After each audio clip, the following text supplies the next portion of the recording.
So I'm from Nigeria, and I think, when people speak about challenges in Nigeria, I think the first thing that everybody always points to is corruption, which is a problem, and it's a problem, I think, across the continent.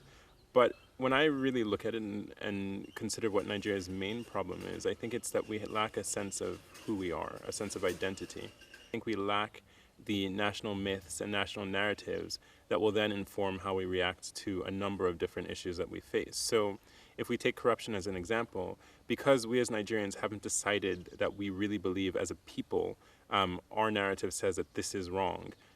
I think that's why it still is something that we can't tackle or figure out how to mitigate.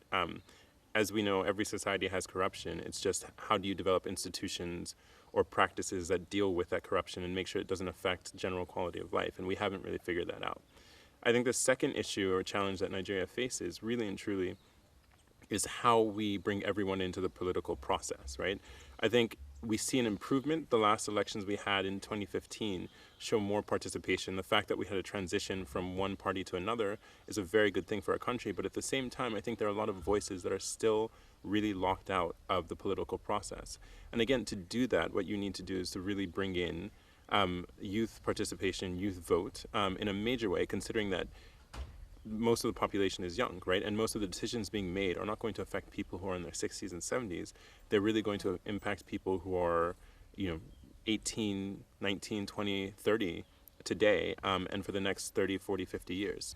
So another challenge I think Nigeria faces, which is both a negative and a positive. A negative if we don't really tackle it, but a positive is if we get it right, is how we really deal with the natural resources that we're blessed with.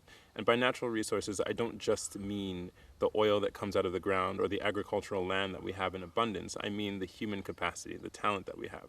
Again, I work with people who are on the younger side of things, ages 20 to 30, and you see lots and lots of talent that ends up being really frustrated for lack of opportunity.